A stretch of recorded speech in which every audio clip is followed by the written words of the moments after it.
शास्त्रों पुराणों में बताया गया है कि मनुष्य धरती पर रहकर जो भी अच्छे या बुरे कर्म करते हैं उन सभी कर्मों का लेखा जोखा मृत्यु के बाद होता है और उसके अनुसार सजा और पुनर्जन्म मिलता है। ईश्वर की दृष्टि में जो अच्छे कर्म यानी आपके काम होते हैं उसे पुण्य कहा जाता है और जो बुरे कर्म होते हैं उन्हें पाप कहा जाता है। पुराणों में कई अच्छे और बुरे कर्मों के बारे में बताया गया है। गरुड़ पुराण और कठोपनिषद में तो ये भी बताया गया है कि मनुष्य को अपने पाप कर्मों के कारण मृत्यु के बाद अलग अलग तरह के पापों के लिए कौन कौन सी अलग सजाएं दी जाती हैं।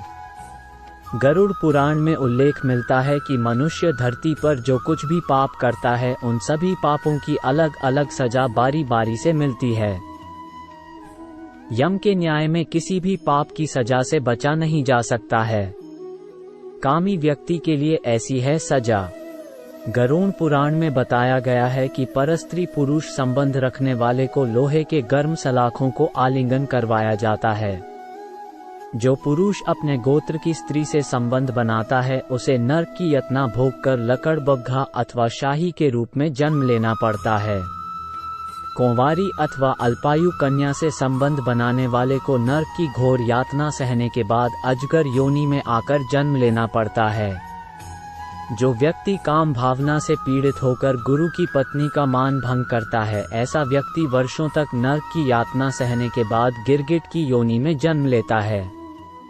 मित्र के साथ विश्वासघात करके उसके पत्नी से संबंध बनाने वाले को यमराज गधा की योनि में जन्म देते हैं।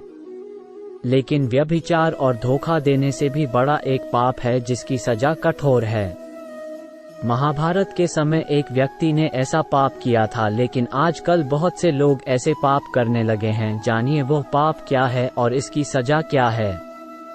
कृष्ण की दृष्टि से यह है सबसे बड़ा पाप।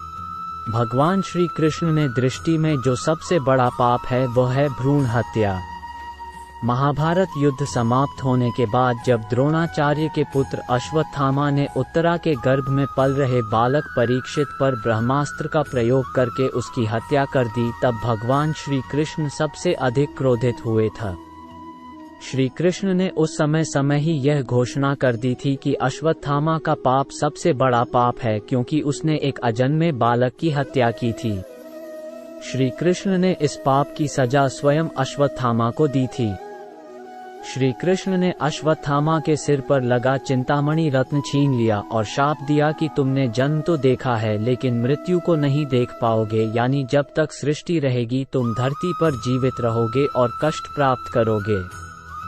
भ्रूण की हत्या करने वाले के लिए सबसे कठोर सजा निर्धारित है और ऐसे व्यक्ति को कई युगों तक इस सजा का दंड भुगतना पड़ता है। इसी तरह के विचार सुनने के लिए कृपया हमारे चैनल को सब्सक्राइब कर ले और लाइक कर दे तथा अपने दोस्तों और साथियों को शेयर भी करें।